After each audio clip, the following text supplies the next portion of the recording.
Cara dokumen dulu semua. Seluruh dokumen yang ada di perguruan tinggi itu saya kelompokkan menjadi 3 kelompok besar. Satu namanya dokumen manajemen, satu namanya dokumen akademik, satu namanya dokumen mutu. Hanya itu aja semua dokumen.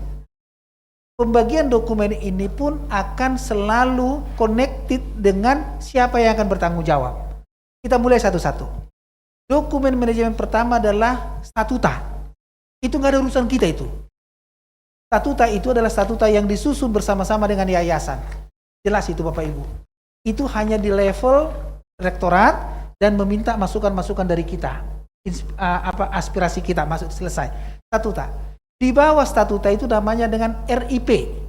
Rencana Induk Pengembangan. Ibu Bapak nggak ada rencana induk pengembangan prodi ya. Yang ada rencana induk pengembangan universitas. Itu artinya apa? Rencana kita untuk paling tidak 15-30 tahun ke depan. Jadi ada 5. Ada 5 tahunan ya. 5 tahunan pertama dulu kalau zaman Pak Harto itu repelita lah. Dulu. Rencana 5 tahun pertama, 5 tahun kedua. Masalahnya sekarang bagaimana kita mensinkronkan dengan tantangan yang sekarang itu dengan SPMI toh? Kan pasti toh. Hal-hal apa yang mau kita capai di setiap 5 tahunan yang kita susun di RIP, dulu kan amburadul. Mau ambil ini, kan sekarang kalau boleh jangan. Langsung saja ambil 5 tahunan untuk terkait dengan standar nasional pendidikan. 5 tahunan untuk standar penelitian. Standar ini semua sudah namanya apa? RIP berbasis standar. Sudah jelas Ibu Bapak? 5 tahunan pertama, kalau ini sudah berbasis standar, berbasis SPMI, 5 tahun pertama. Jadi satu dokumen berdiri sendiri. Namanya menjadi apa? Renstra. Kan RIP 25 tahun. RIP 50 tahun kan? 5 tahun yang pertama itu saya jadikan satu dokumen yang berdiri sendiri, namanya menjadi apa? Renstra. Kalau di RIP-nya sudah saya atur dia berbasis SPMI, berarti renstra saya apa? Berbasis SPMI. 5 tahunan kan, ketika saya buatkan renstra saya, pasti itu tahun pertama, tahun kedua, tahun ketiga, tahun keempat, tahun kelima kan. Kalau 1 tahun ini saya ambil 1, namanya jadi apa? Renov. Sudah renov berbasis apa? SPMI. Karena ada di standar itu yang masa pelaksanaannya 1 semester, ada masa pelaksanaannya yang namanya dengan 1 tahun, maka bisa saya pilih menjadi apa? Semesteran dan tahunan toh. Kalau saya ambil ini adalah semesteran, namanya menjadi apa? Rencana kerja semesteran berbasis SPMI. Satu lagi, rencana kerja tahunan berbasis SPMI. Clear Bu, nggak ada masalah. Nah itu dia. Di tempat saya susah saya membuat itu Bu. Karena itu kan butuh pemahaman bersama toh. Sehingga nggak ada yang namanya redundant Bu. Ini mengerjakan ini, nggak ada. Kalau semua udah kita buat di situ, mulai dari RIP berbasis SPMI, Renstra berbasis SPMI, Reno berbasis SPMI, akreditasi pasti jalan. Itu Pak Sugeng.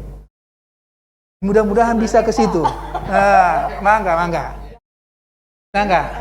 Satu lagi. Ini sering juga terjadi, tapi tidak tahu di pemahaman Lamia. Kalau pemahaman BAN PT itu, kalau untuk kepentingan akreditasi, PS itu hanya diminta renov, Renstra itu di UPPS ya.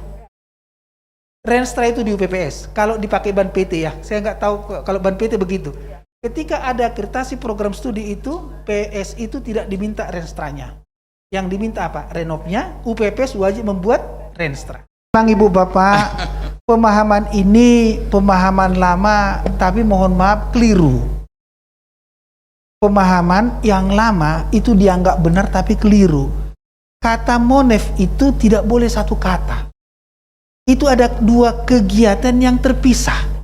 Monitoring dan evaluasi. Monitoring itu kapan kita lakukan? Selama standar itu kita laksanakan wajib dimonitoring. Siapa yang memonitoring? Atasan dari si pelaksana. Atasan si pelaksana. Ketika kita melakukan monitoring, tentunya akan ada temuan monitoring. Temuan monitoring itu harus ditindaklanjuti. ditindaklanjuti secepat mungkin. Bentuknya apa? Ada dua. Makanya Ibu Bapak pernah mendengar namanya apa? Evaluasi diagnostik dan evaluasi formatif. Kalau dia evaluasi diagnostik, itu adalah monitoring kita lakukan ketika kita menemukan sesuatu yang ada kendala ketidakterlaksanaannya, maka dilanjutkan dengan evaluasi diagnostik. Makanya muncul kata monitoring dan evaluasi. Jadi Ibu Bapak ya, ketika kita memonitoring, contoh paling sederhana nih, katakanlah contoh sederhana. Kita kan sudah membuat di standar kita. Ketua program studi berkewajiban memastikan setiap dosen melaksanakan proses perkuliahan paling tidak 16 kali tatap muka termasuk ujian. Jadi clear ya? Harus ada di kita punya standar itu kan, clear. Artinya saya harus monitoring dong. Kalau sekarang saya monitoring berarti apa? Setiap minggu saya harus melakukan proses pemantauan. Apakah Hisar Sirait melaksanakan perkuliahan atau tidak kan? Kalau saya menemukan pada minggu yang ketiga, ternyata Hisar Sirait tidak melaksanakan perkuliahan. Hasil monitoring saya, ada temuan kan? Kan harus dong, harus ditindaklanjuti. Kita lakukanlah evaluasi. Kenapa Hisar Sirait tidak mengajar pada minggu yang ketiga? Maka saya katakan hasil monitoring dievaluasi dengan apa? Evaluasi diagnostik. Itu nyambung di situ. Yang kedua, kalau kita monitoring, ternyata samalah. Saya mah nggak tahu di sini ya. Kalau di tempat saya Ibu Bapak, bagian admission kami itu, kami sebut namanya admission halusnya saja, kasarnya marketing sebetulnya. Cuman kan nggak boleh di pendidikan katanya ada marketing gitu ya, namanya. Itu langsung kan bertanggung jawab ke rektor kan? Langsung saya penanggung jawabnya. Jadi bagian marketing saya itu saya langsung bertanggung jawab. Saya sudah membuat nih target kami itu setiap bulan saya udah buat itu. Sampai nanti di akhir tahun saya harus dapat sekian. Setiap bulan saya buat. Target bulanan saya turunkan itu per minggu. Per minggu. Di per minggu itu saya sudah buat target-targetnya. Target yang pertama, berapa banyak orang yang mendaftar? Berapa banyak SKL yang keluar? Berapa banyak orang yang membayar DP? Itu sudah saya buat itu. Target-targetnya nih. Saya lakukan monitoring tuh. Saya lakukan monitoring. Ketika saya lakukan monitoring, ternyata target kami bulan inilah, bulan kemarin, Mei kemarin. Target kami harus menerima kurang lebih 100 mahasiswa baru yang dapatnya jauh banget. Saya kan bingung. Minggu kedua, loh, kok belum muncul bergerak? Angkanya baru bergerak 25 ke 30. Berarti target saya itu harus ada 40 nih. Kemudian, kalau nggak saya evaluasi, saya kan nggak tahu apa. Maka saya tanya, saya bilang, evaluasi, proses evaluasi. Ternyata yang terjadi, ternyata tanggal 18 Mei sampai tanggal 31 Mei UTBK toh. Tuh Pak, kalau saya tidak mengevaluasi itu, saya pasti marah-marah saja kerja saya kan. Kamu kok nggak kerja gitu. Tapi ketika saya lakukan proses monitoring, saya lanjutkan dengan evaluasi, pokoknya kan jadi enak toh. Monitoring dan evaluasi itu kita lakukan pada saat standar itu sedang kita lakukan. Itu namanya prinsip monitoring. Dan kalau kata evaluasi itu sendiri, itu dilakukan setelah standar itu selesai dilaksanakan. Siapakah yang melaksanakan evaluasi setelah selesai? Itu namanya evaluasi sumatif. Jadi evaluasi sumatif itu adalah evaluasi yang kita gunakan untuk bisa mengukur ketercapaian target kita. Siapa yang melakukan itu? Bukan atasan. Itu dilakukan oleh auditor. Makanya tadi pertanyaannya apa? Berulang-ulang melakukan AMI, tidak boleh. AMI itu hanya boleh dilakukan setelah standar itu selesai dilaksanakan. Contoh misalkan Ibu Bapak, di Ukrida Bapak ya, contoh. Standar hasil penelitian. Ibu Bapak AMI semester atau tahunan? Coba, di Ukrida. AMI-nya semesteran atau tahunan? Semesterannya? Semesterannya. Coba Ibu Bapak cek di pernyataan isinya. Kalau pernyataan isi Bapak demikian nih, evaluasi AMI ya. Kepala LPPM bersama dengan Ketua Program Studi berkewajiban memastikan setiap dosen melaksanakan penelitian paling tidak satu judul penelitian setiap 1 tahun akademik. Berarti Bapak Ibu evaluasi kapan? 1 tahun. Kan tergantung standar kan? Begitu powerfulnya standar kita itu. Kalau saya katakan dari situ, Kepala LPPM bersama dengan Ketua Program Studi berkewajiban memastikan setiap dosen melaksanakan paling tidak 1 judul penelitian 1 semester. Ya, per semester kita evaluasi. Biasanya asesor nanti menjebak-jebak kita begitu, Bu. Jadi diperhatikan betul standarnya kita. Bisa saja Pak Sugeng di tempat lain per semester. Kita jangan dong. Lihat standar saya. Coba PKM Ibu Bapak per semester atau per tahun? PKM per semester, karena kan lumrah, lazim terjadi. Maka di pernyataan isi Bapak, coba Bapak cek. Di standar hasil PKM akan muncul kalimat demikian. Kepala LPPM bersama dengan Ketua Program Studi berkewajiban memastikan setiap dosen melaksanakan paling tidak 1 judul kegiatan PKM setiap 1 semester. Maka kita harus evaluasi setiap 1. Coba Bapak Ibu, standar proses. Standar proses itu semester atau tahunan? Proses. Standar proses pembelajaran pasti semester. Standar penilaian pembelajaran semester. Tapi bagaimana monitoringnya? Tiap. Makanya ada namanya Pak, daily monitoring menghasilkan daily report, weekly monitoring menghasilkan weekly report, dan monthly monitoring menghasilkan apa? Monthly report. Gitu Ibu ya. Jadi nggak ada yang keliru Ibu. Cuman adalah kepastian mekanisme pelaksanaannya. Kalau saya harapkan Ibu Bapak sih kita ikutin aja di situ ya. Itu Ibu, clear ya? Sama dengan apa yang dijelaskan oleh Pak Sugeng ya. Baik, saya teruskan Ibu Bapak. Ini sering nih Bapak Ibu. Apa yang harus kita kuatkan? Tadi pertanyaannya Ibu juga sama. Saya Ibu Bapak menyatakan demikian. Penguatan organisasi SPMI sekarang harus kita pastikan. Ini juga perlu nanti Ibu Bapak kalau asesor datang atau siapapun. Di level universitas itu wajib harus kita punya, wajib. Wajib itu Bapak Ibu. Jadi karena apa? Salah satu tugas dan kewenangan perguruan tinggi yang diatur di dalam Undang-Undang Nomor 12 Tahun 2012 itu terkait dengan penyiaran mutu adalah perguruan tinggi harus memiliki organisasi yang mengelola penjaminan mutu, wajib. Hanya bentuknya diatur di Permeristek Dikti 62 tahun 2016 itu bisa 3 bentuknya. Bisa dibentuk unit sendiri, artinya ada organisasinya sendiri ya. Atau bisa embedded, mengintegrasikan implementasi SPM itu ke dalam manajemen dan mengkombinasikan.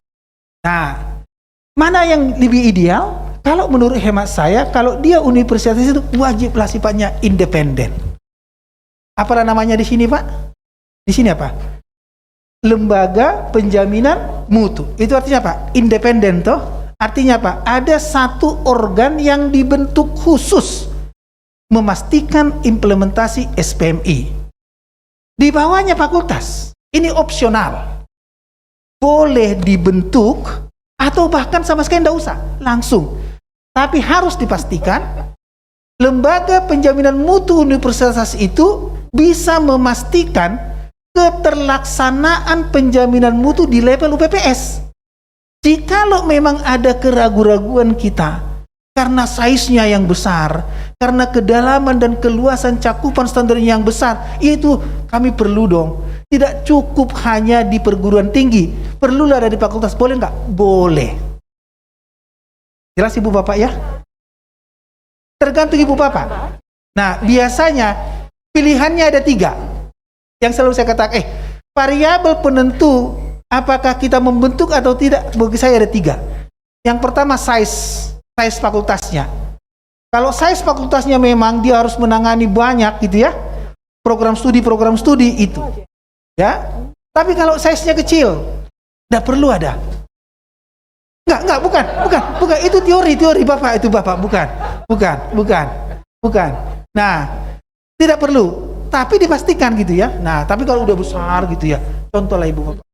Katakanlah Ibu Bapak satu berapa ratus prodi ya, itu banyak ya. Oke, silakan dipilih. Berikutnya di program studi opsional juga. Makanya orang bikin apa? Ada di sana namanya lembaga, ada gugus dari mutu, ada unit penjaminan mutu toh. Nah, diambil dari nomenklatur di universitas besar ya. Semua orang ikut aja. Kalau saya selalu menginspirasi, yuk lihatlah kebutuhan di pengelola perguruan tinggi masing-masing. Nah, berikutnya, Pak, asesor kan selalu minta bahwa harus ada. Tunggu dulu. Kita bisa menyatakan kita ada, ini diintegrasikan. Jadi tidak perlu harus ada orang khusus di situ, kita cukup mengintegrasikannya. Kepada siapa? Seperti yang saya katakan tadi. Kaprodi atau dekan? Nah, terserah Ibu Bapak. Kaprodi di program studi, dekan ada di fakultas. Diintegrasikan. Kalau Ibu Bapak merasa, Pak, kami bolehlah di level fakultas karena ada kecirian khusus, ada kebutuhan khusus, maka kita boleh nggak membentuk di fakultas? Boleh. Namanya opsional. Silahkan Ibu Bapak ya. Jadi tidak. Jadi kalau nanti ada asesor menanyakan kepada Ibu Bapak, ya sudah. Pilihannya adalah hanya, tolong nanti Pak, dipastikan ada semua yang kita putuskan itu, tolong itu dibuat dalam surat keputusan rektor terkait dengan organisasi SPMI. Bunyinya pasti Bapak, bla bla bla bla.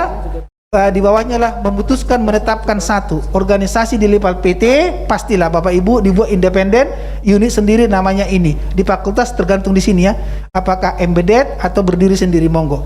Harapan saya sih sebetulnya udah, kalau memang orangnya banyak gitu ya, kedalaman dan keluasannya banyak gitu ya, ya toh, terus pembiayaannya juga cukup gitu ya, ya sudah, Ibu Bapak buatlah unit khusus.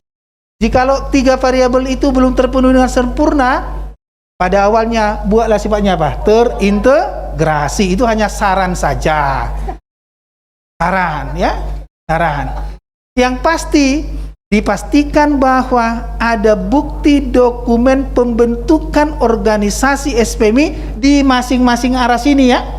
Itu saja sebetulnya. Sudah clear Ibu? Ya, enggak? Tidak boleh Bapak. Iya. Yes, itu boleh. Tapi kalau dijadikan satu organisasi itu kayaknya enggak. Karena apa? Karena tugas dan kewenangan masing dua aras itu berbeda dalam standar. Berbeda Bapak. Ya, clear sampai sini Bapak Ibu ya. Di dalam menyusun standar PT ya, sifatnya kan generik, bukan sifatnya spesifik. Maka strateginya strategi generik. Nggak salah itu, udah betul banget itu. Kalau di level perguruan tinggi, menyusun strategi itu ada 2 caranya. Satu namanya strategi generik, satu lagi namanya strategi spesifik. Kalau orang kedokteran bilang ada obat generik, ada obat paten kan?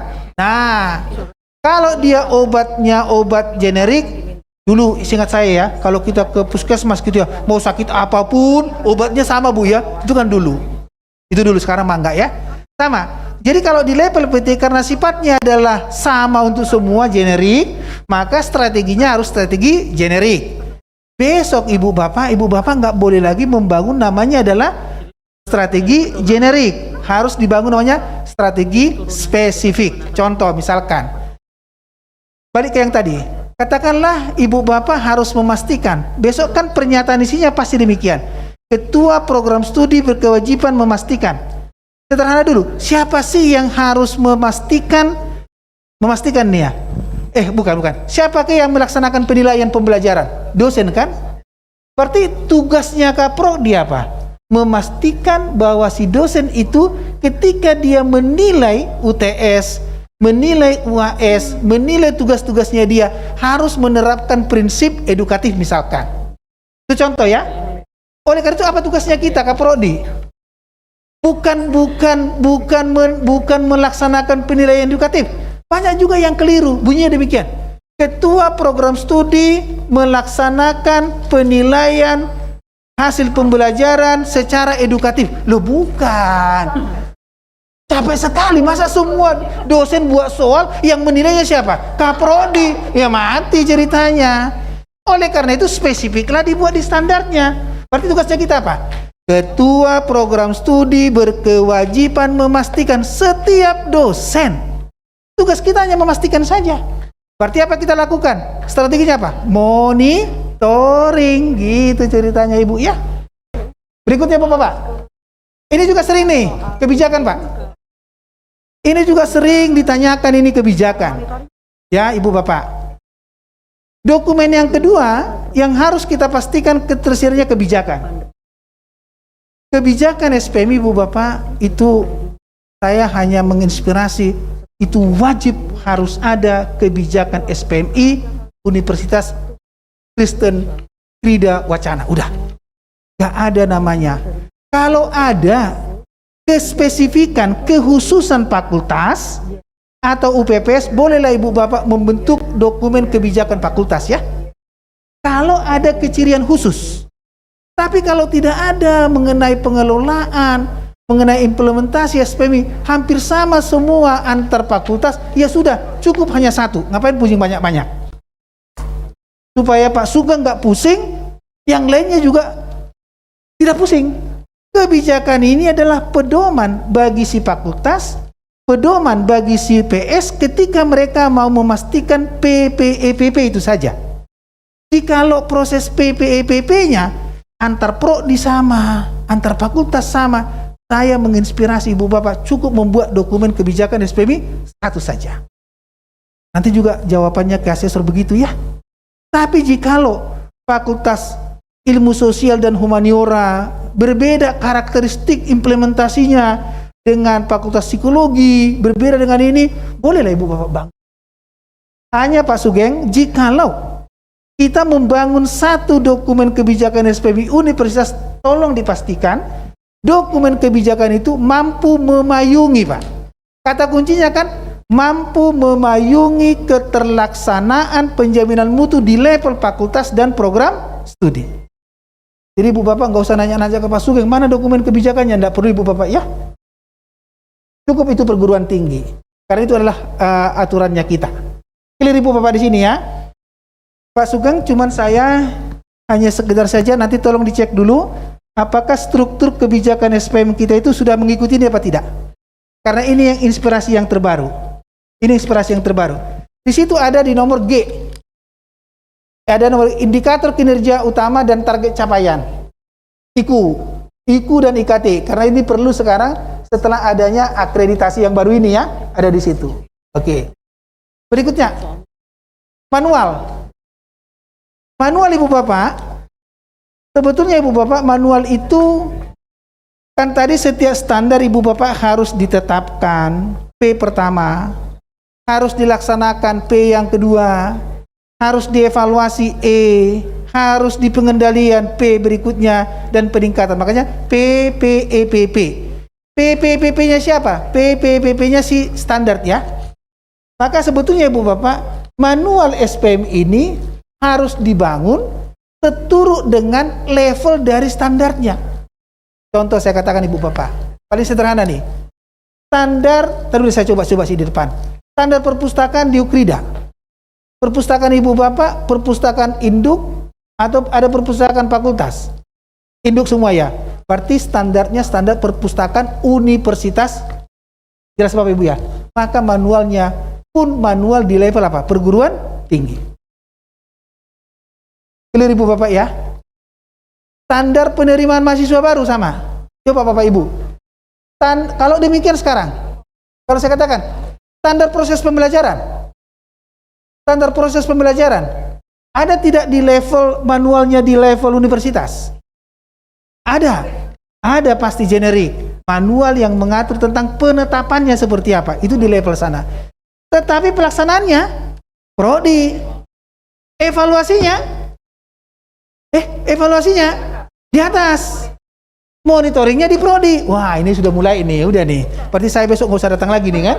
Udah nih, udah masuk nih. Udah mulai nih.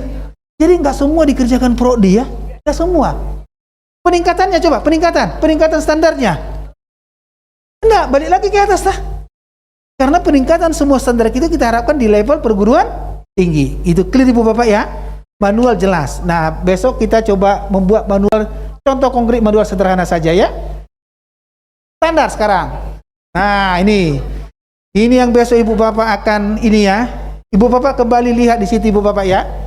Saya hanya mau menyatakan demikian Bapak Ibu.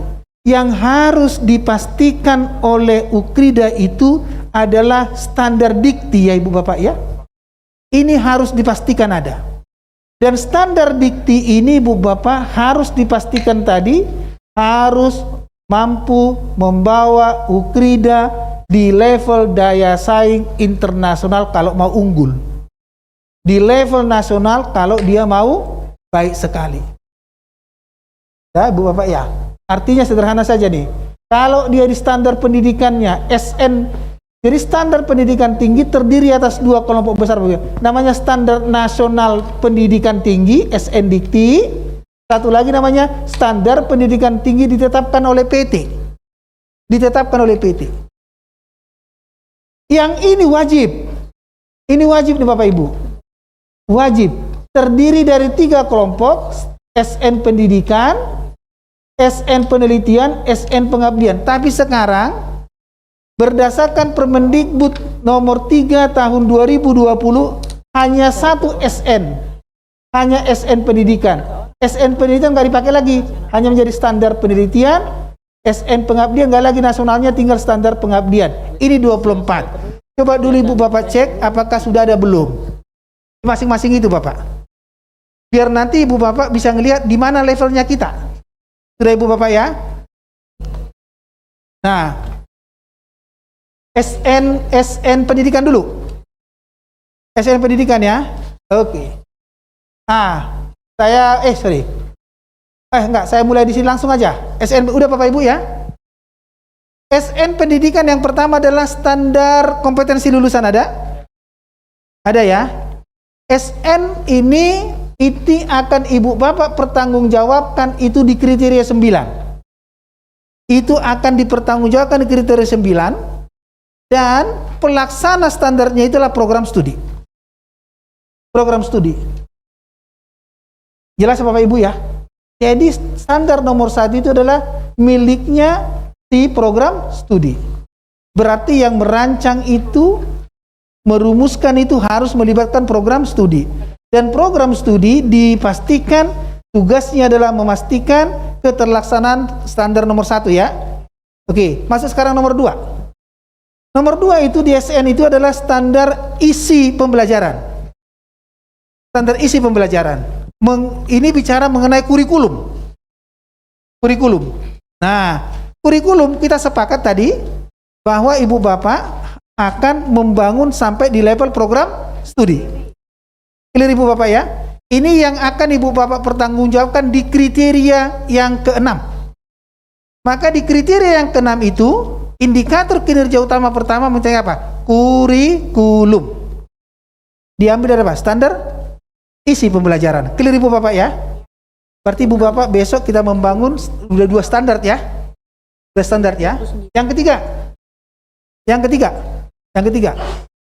Yang ketiga adalah standar proses pembelajaran, ada? Betul. Standar proses pembelajaran itu pun Bapak Ibu diamanahkan ke program studi. Penanggung jawabnya adalah Kaprodi, pelaksana standarnya dosen. Makanya besok semua yang kita atur itu dosen tuh. Dosen harus begini, dosen harus begini, dosen itu besok diatur di situ semua dosen. Clear Ibu Bapak ya? Oke. Berikutnya, standar penilaian pembelajaran. Standar penilaian pembelajaran, ya, itu di nomor 4.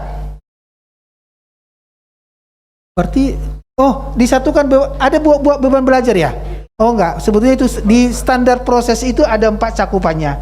Karakteristik, perencanaan proses pembelajaran, pelaksanaan proses pembelajaran, dan beban dan masa studi. Jadi sebetulnya 4 itu cukup satu standar ya. Tidak usah dibuat standar terpisah. Ya, oke. Clear Bapak Ibu ya, hampir di situ ya. Oke. Standar yang mengatur tentang penilaian sudah Ibu Bapak. Penilaian di situ ada 2. Penilaian kelulusan mata kuliah itu dilaksanakan oleh dosen. Maka siapa yang bertugas mengatur itu? Kaprodi. Bapak Ibu udah besok Ibu Bapak kan mana yang harus ketua program studi ya? Berikutnya adalah kelulusan dia sebagai mahasiswa kita, lulus atau tidak. Pasti bukan di prodi dong, naik ke atas ya. Maka nanti semua di atas, kalau tingkat dekan Kalau tingkat perguruan tinggi, pimpinan perguruan tinggi. Gitu Ibu Bapak besok membuat pernyataannya ya. Oke. Berikutnya Ibu Bapak adalah standar yang mengatur tentang dosen dan tenaga kependidikan. Nomor 5 ada? Ada yang nomor 5 ya?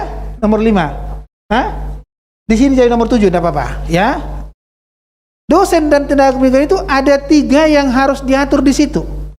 Satu yang mengatur tentang administrasi kedosenannya dan tendiknya itu diatur oleh bagian HRD lah ya. Tugas dia sebagai seorang dosen yang mengatur tentang pendidikan dan pengajaran, yang mengatur tentang tugas pokok, tugas tambahan, dan tugas penunjang, itulah program studi. Ya. Yang lainnya, tenaga kependidikan itu bukan tugasnya program studi, masuk di HRD. Supaya nanti besok Ibu Bapak membuat A-nya itu jelas ya. Karena standar itu masalahnya diatur. Jadi dosen itu harus diatur tentang tugas pokoknya apa, tugas tambahannya apa, tugas penunjangnya apa. Udah, itu aja yang diatur. Siapa yang mengatur itu? Program studi. Clear Ibu Bapak ya? Berikutnya. Maka? Dan tenaga kependidikan, ya Ibu?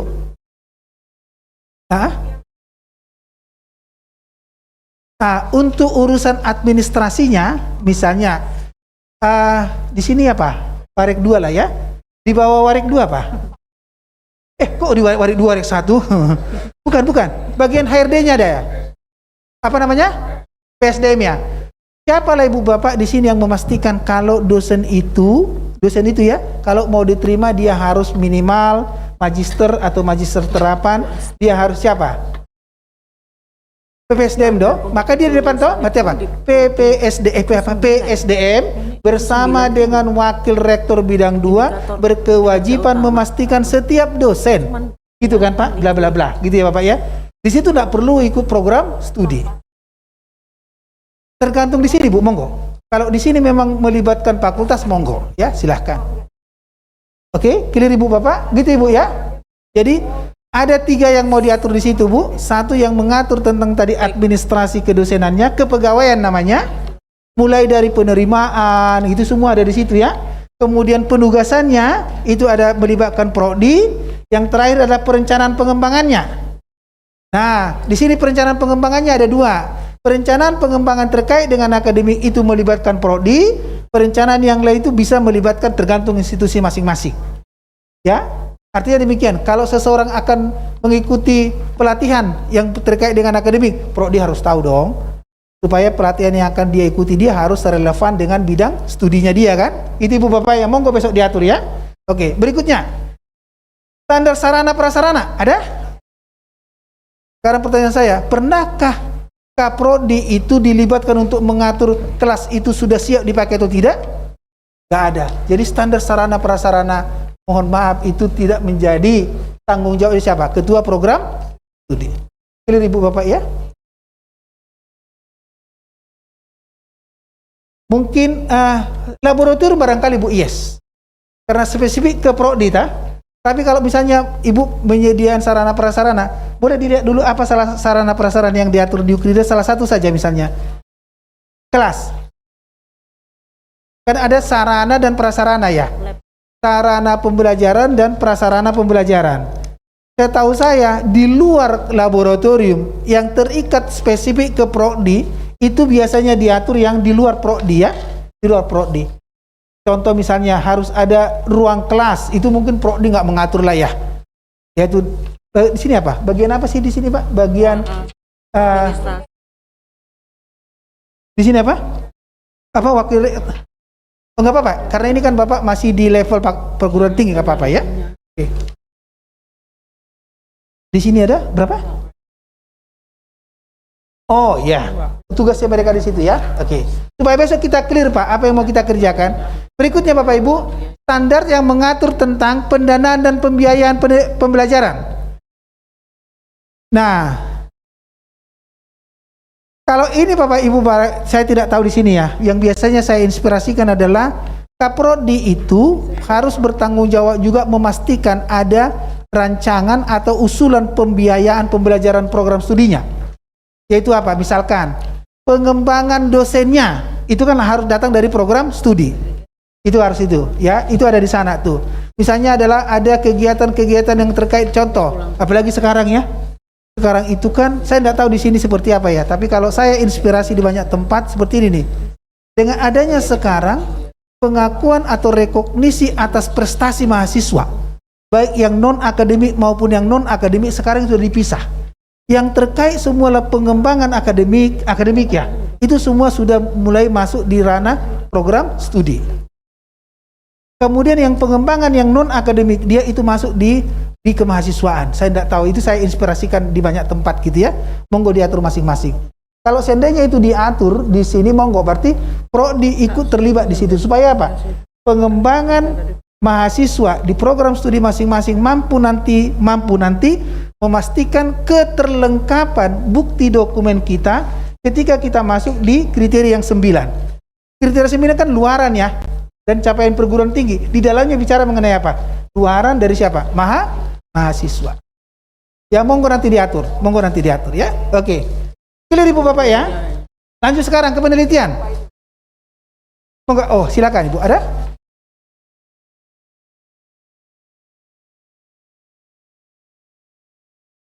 Nah, jadi oke, gini Bu. Jadi judulnya apa Bu di situ? Oh, izin. Itu kalau menurut aturannya judulnya seharusnya hanya standar pembiayaan pembelajaran. Pendanaan dan pembiayaan itu ada di penelitian dan ada di PKM. Kalau di pembelajaran hanya standar pembiayaan. Pembiayaan di pembelajaran itu mengatur tiga hal. Setidak-tidaknya. Satu, mengatur tentang bagaimana melaksanakan proses pembelajarannya. Yang kedua, bicara mengatur tentang investasi. Yang ketiga, mengatur tentang biaya operasional akademik dan biaya operasional non akademiknya. Biaya operasional akademiknya itu dari kita, Bu. Dari kita ya, dari kita. Misalnya mau membangun apa katakanlah Bapak Ibu, biaya investasi itu kan bukan dari kita ya. Kalau di tempat saya sih Bapak itu semua dari yayasan. Ya dari yayasan ya. Dari kita adalah biaya terkait dengan operasional pembelajarannya. Nah, kecuali ada unit khusus di sini Bu, misalkan biaya yang kita butuhkan misalnya untuk yang namanya adalah biaya habis pakai pembelajaran. Di sini apakah atas usul Prodika atau ada unit khusus? Unit khusus ya di sini ya. Berarti kalau begitu Prodi nanti jangan dilibatkan ya. Jangan dilibatkan. Berarti nanti itulah dibuat unit khususnya. Kalau di kami itu karena ada UPP, unit pengendalian perkuliahan, semua kebutuhan whiteboard, semua ini itu semua bukan urusannya Kaprodi itu enggak. Itu urusannya di sini. Iya. Tugasnya dia hanya memastikan, ya memonitoring aja nanti tugasnya dia. Tapi pelaku utamanya bukan dia ya. Jadi jangan semua nanti Pak diatur di standar ya, jadi kasihan program studinya. Sudah? Clear Ibu Bapak ya? Oke. Masuk sekarang penelitian. Yuk kita lihat penelitian. Di penelitian, Ibu Bapak di penelitian, kita mulai yang pertama standar hasil penelitian. Itu pelaku utamanya, audiensnya kepala LPPM-nya. Di sini ada LPPM universitas, ada ya? Ada LPPM fakultas, tidak? Berarti langsung di atas ya? Berarti ada nggak pusat-pusat penelitian? Pusat penelitian di level mana? Fakultas toh? Nah, kalau demikian sekarang, tinggal besok Ibu Bapak pastikan pusat penelitian yang di level fakultas itu apa sih kewenangan yang diberikan? Yang pasti tugas Kaprodi hanya memastikan bahwa kalau dosennya melakukan penelitian, kalau dosennya melakukan publikasi, kalau dosennya melakukan PKM, tolonglah dosen itu melakukan penelitian sesuai dengan bidang keahliannya dalam rangka meningkatkan kapasitas program studi. Disitulah tugasnya dia. Pertama. Tugas yang kedua Ibu Bapak pastikan Kaprodi lah yang tahu berapa banyak sebetulnya kebutuhan secara kuantitatif penelitian, publikasi dan PKM yang harus dilakukan oleh setiap program studi. Itu aja tugasnya. Yang mengelola kepastiannya itulah kalau tadi di sini pusat ya. Kalau nggak ada pusat, itulah tugasnya si kepala LPPM. Jadi kepala LPPM itu selalu sifatnya, program studi itu sifatnya apa? Koordinatif dengan siapa? Pusat penelitian, kalau enggak apa? LPPM-nya. Monggo besok diatur ya. Enggak?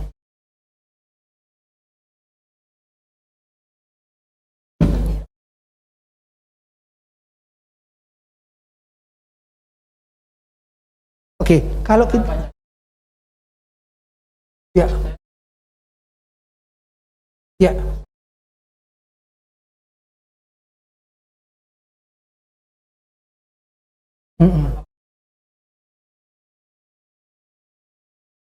Tergantung nanti di pernyataan isi standar kita, Bapak. Kalau nanti di pernyataan isi standar kita harus itu kita atur di sana, Bapak. Nah, tergantung kepada lagi-lagi ada ketentuan dan kesepakatan bersama secara internal. Kalau dari sisi aturan perundang-undangnya itu tidak diatur, Bapak. Hanya diatur adalah dosen melakukan penelitiannya sesuai dengan bidangnya dalam rangka meningkatkan kapasitas program studi. Melakukan penelitian dengan mengikuti kaidah-kaidah penelitian. Dan penelitian itu luarannya ditujukan untuk meningkatkan iptek, meningkatkan daya saing, dan meningkatkan kesejahteraan bangsa. Itu yang diatur.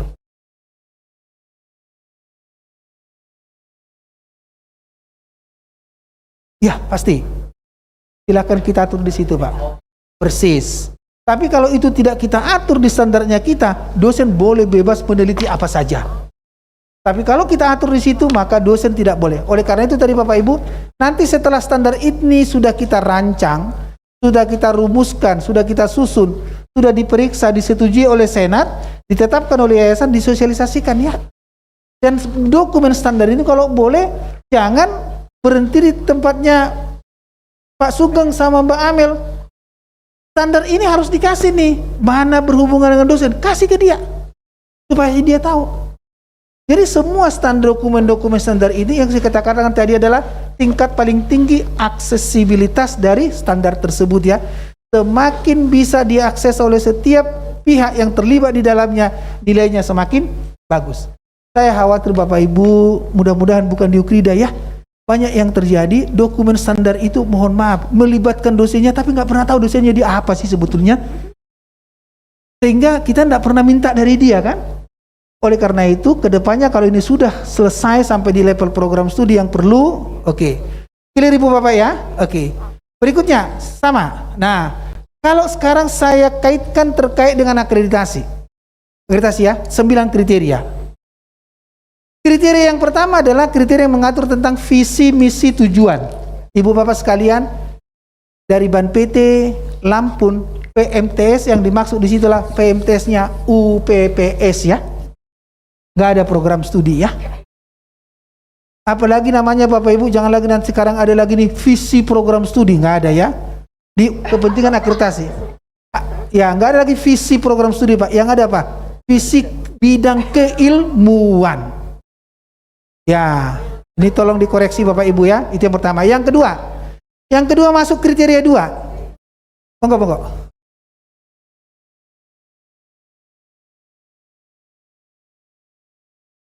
Ya. Buat juga visi tapi spesifik bidang keilmuannya. Yes. Benar nggak Pak? Berarti betul. Ada juga visi prodi. Tapi nggak disebut namanya Bu visi prodi Bu. Okay. Yes. Yang disebut visi bidang keilmuan. Kita masih menggunakan visi prodi. Sebetulnya yang sebenarnya seperti yang Ibu sampaikan tadi, betul. Tapi disebut juga visi, tapi bukan visi program studi ya. Visi keilmuan program studi. Perlu misi juga. Perlu, harus nah, ada. Kalau ada berarti seperti visi juga Pak. Kalau tetapi di akreditasi tidak dibahas ya Bu. Yang di akreditasi yang artinya gini Bapak Ibu ya. Seperti yang tadi contoh. Renstra, prodi ada Renstra enggak? Tidak. Harus ada. Oh ada. Renstra harus ada di prodi, tapi di akreditasi itu tidak dibahas. Jangan lupa Bapak Ibu ya, tetap ada renstranya. Tapi ketika kita bicara di akreditasi, yang ditanyakan adalah renstranya UPPS. Prodinya apa? Renov. Pas seperti yang tadi, visi yang kita bicara di kriteria 1 itu apa? Visi UPPS. Jangan ngomongin visi PS ya di situ ya. Misinya pun jangan ngomongin misinya itu. Tapi program studi punya visi misi punya. Tapi namanya apa? Visi bidang keilmuan. muat. Gitu Ibu ya. Tetap harus ada ya, terus ada.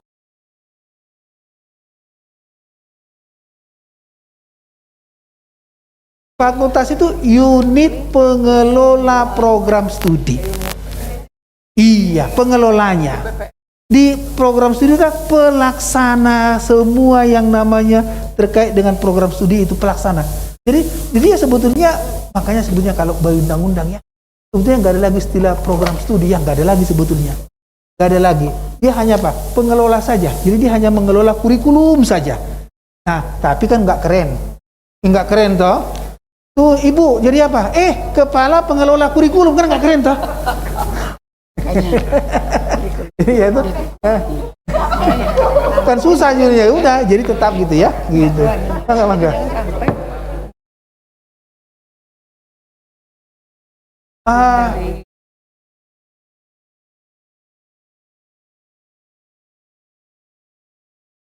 Ada, udah diatur Pak. Aduh, saya lupa peraturannya saya nanti saya kasih Pak. Saya lupa. Pokoknya sekarang istilah prodi nggak ada lagi sebetulnya.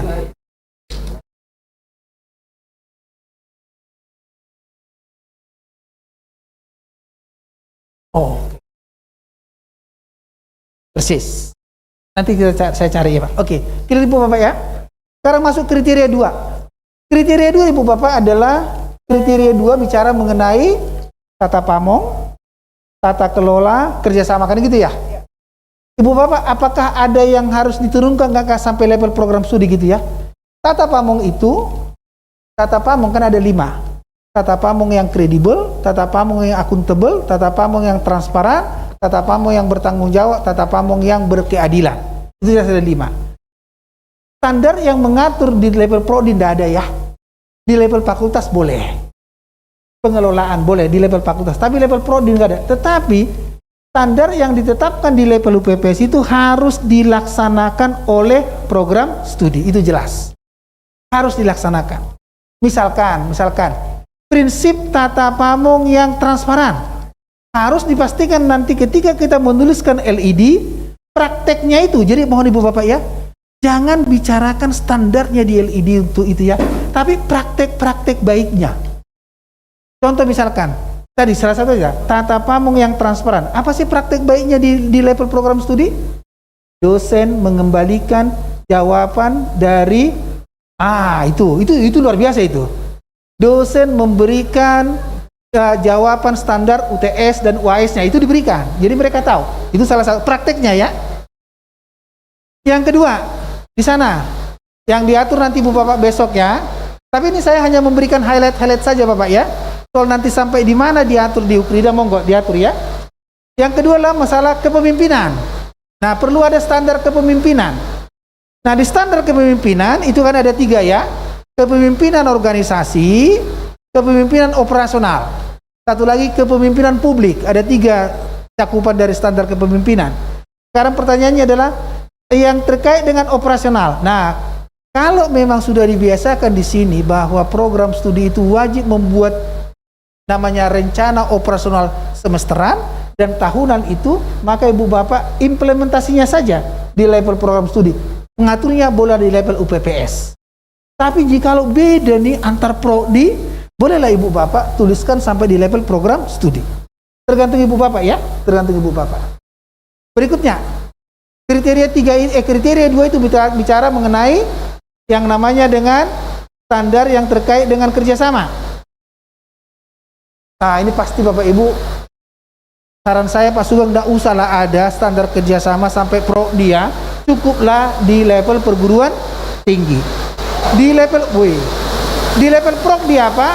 Cukuplah SOP-nya saja. SOP pelaksanaan realisasi kerja sama. Itu aja SOP yang diturunkan di sana. Jadi tidak perlu. Standar pengelolaan. Pengelolaan itu ada 3.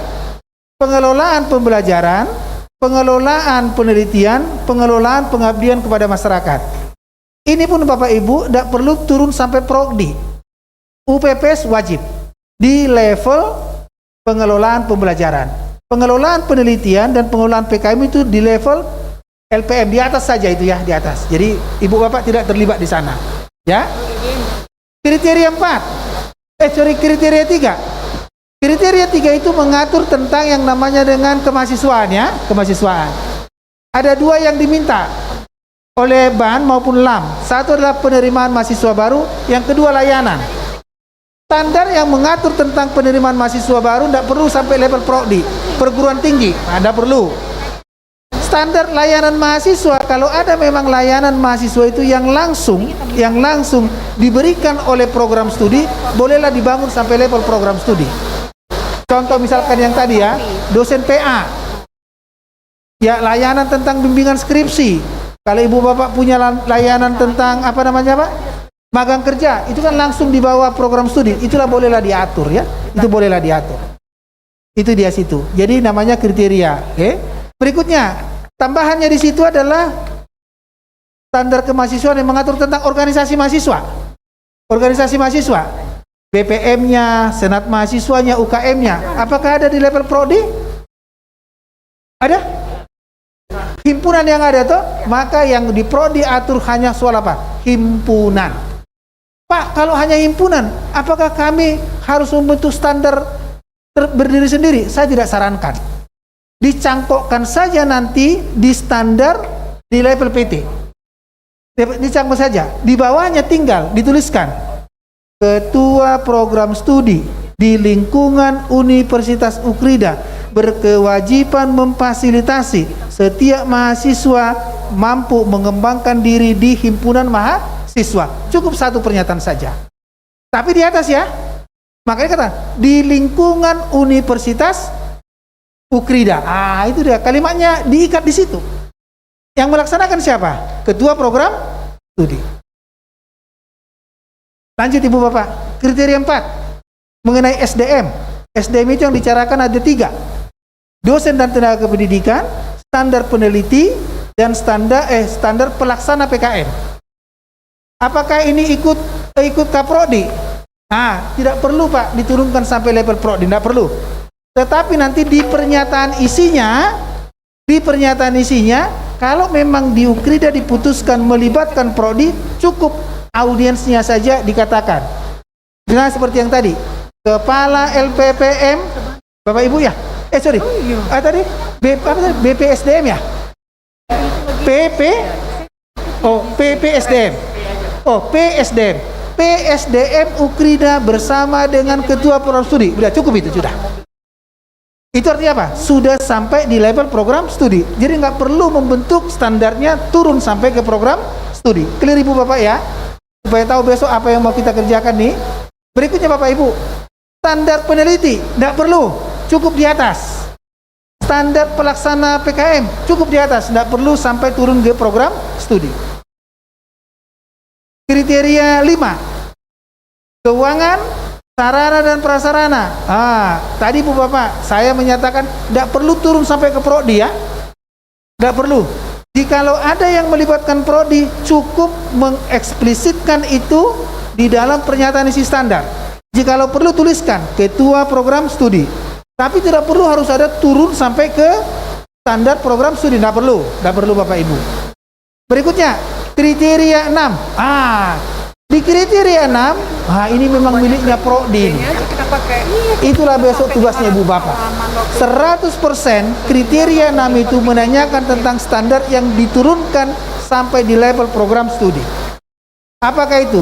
Standar isi pembelajaran, udah tadi saya katakan, standar proses pembelajaran, standar penilaian pembelajaran, standar suasana akademik, yang tadi Bapak tanya, standar integrasi penelitian dan PKM ke dalam proses pengayaan pembelajaran, dan standar pemantauan pelaksanaan pembelajaran. Itu 6. Itu semua memang Bapak Ibu harus diturunkan sampai di level program studi. Dan setahu saya, satu-satunya dari 9 kriteria IAPS yang eksplisit menyatakan PS hanya kriteria 6. Hanya kriteria 6. Yang lainnya semua UPPS. Ya, kriteria 7 udah saya katakan tadi sama, tidak perlu. Semua tinggal LPP, nggak perlu ada diturunkan. Kriteria 8 PKM juga sama, tidak perlu Ibu Bapak ya. Cukup PT, nggak ada masalah. Kriteria 9, nah itu ada. Kriteria 9 itu kan ada 3, standar hasil pendidikan, itu namanya standar kompetensi lulusan, itu kita turunkan ke level program studi. Standar hasil penelitian itu tidak usah di level PT saja, standar hasil PKM di level PT saja. Satu lagi itu, standar yang mengatur tentang prestasi mahasiswa. Kalau memang di sini di Ukrida, Prodi dilibatkan dalam memastikan prestasi mahasiswa, maka Ibu Bapak itu diturunkan sampai di level program studi. Kalau tidak usah. Ya, berarti Ibu Bapak kalau demikian, yang menjadi tugas dan tanggung jawab kita besok membuat standar itu adalah ada 7 standar. Itu saja Bapak Ibu. Ya, itu di sini. Besok akan kita jelaskan Ibu Bapak. Ah, ini ada sini. Nah, makanya saya katakan di sini Bapak Ibu, universitas wajib punya standar, fakultas opsional saja, program studi itu wajib beberapa standar. Wajib beberapa standar ya. Jadi yang Bapak Ibu yang harus besok kita coba buat bagaimana kita membangun satu contoh standar. Besok kita, saya kira besok Pak Sugeng ini, saya kira walaupun disusun oleh fakultas grup ini misalkan, saya kira besok tinggal ada di adaptasi aja. Jadi besok kita hanya latihan-latihan begitu, membuat satu yang benar, bagaimana caranya gitu ya. Besok kita ajarin caranya yang betul. Dan ini nanti Pak Sugeng, penguatan pelaksanaan SPMI melalui penyusunan RKS nanti adalah tahap yang kedua ya. Tahap yang pertama saya hanya Ibu Bapak menjelaskan bagaimana penguatan SPMI kita terkait dengan tugas dan tanggung jawab kita semua ya. Mudah-mudahan pertemuan ini mencerahkanlah, oh ternyata program studi tidak semua ternyata dikerjakan gitu ya. Karena saya memang khawatir banyak orang bilang semua dibebankan kepada program studi. Tidak. Hanya ada 7 standar utama yang dibebankan kepada program studi. Tetapi program studi juga dilipatkan sifatnya koordinasi ya, untuk memastikan keterlaksanaan penjaminan mutu. Baik, ada pertanyaan Ibu Bapak? Silakan. Oh ya, monggo Ibu. Baik. Jadi menurut Permendikbud nomor 3 belum ada. Permeristek Dikti 2016 nomor 62 Bu. Seluruh dokumen yang sudah disusun ini seperti ini bentuknya Bu. Dokumen penjaminan mutu ini, SPMI namanya, itu harus dirancang, dirumuskan, disusun oleh siapa? Oleh tim penyusun. Setelah disusun itu harus diperiksa oleh tim pemeriksa yang dibentuk oleh pimpinan. Setelah diperiksa itu harus disetujui. Siapa yang menyetujui? Senat. Jadi Senat itu adalah bagian organ pokok pengelola perguruan tinggi yang ditugaskan untuk memeriksa. Untuk menyetujui. Setelah disetujui, maka pimpinan perguruan tinggi ini akan menyerahkan ini ke yayasan untuk ditetapkan. Maka yang menetapkan itulah yayasan. Setelah itu, bagaimana standar ini dilaksanakan, dikendalikan prosesnya seperti apa, itu oleh penjaminan mutu. Maka pertanyaan Ibu tadi adalah, di manakah peran sertanya Senat dalam proses menyetujui dokumen? Jadi nanti setelah selesai ini semua Ibu Bapak, ada proses pemeriksaan, dilanjutkan dengan persetujuan oleh Senat. Gitu Ibu ya. Ada pertanyaan lagi Ibu Bapak? Boleh Bu.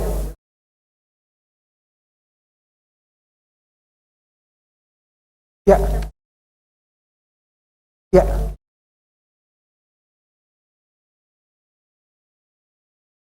Tidak pernah mendengar itu, Bu. Yang saya ya. Setahu saya adalah setiap kurikulum itu memang harus ditetapkan. Ditetapkan siapa? Paling tidak di level fakultas. Paling tidak di level fakultas. Tetapi kurikulum itu sebelum ditetapkan perlu nggak mendapat rekomendasi dan persetujuan dari Senat? Perlu. Jadi Senat itu hanya sebagai memberikan persetujuan sebetulnya. Tapi bukan mereka yang menetapkan. Itu yang saya tahu Ibu ya. Kalau tidak ada, ini yang mau saya sampaikan Ibu Bapak, hanya sekedar mengingatkan sebetulnya kepada kita sebelum kita besok masuk untuk langsung namanya latihan ya. Besok saya akan jelaskan dulu bagaimana cara menyusun standar. Setelah itu sama-sama kita membuat standar ya. Oke.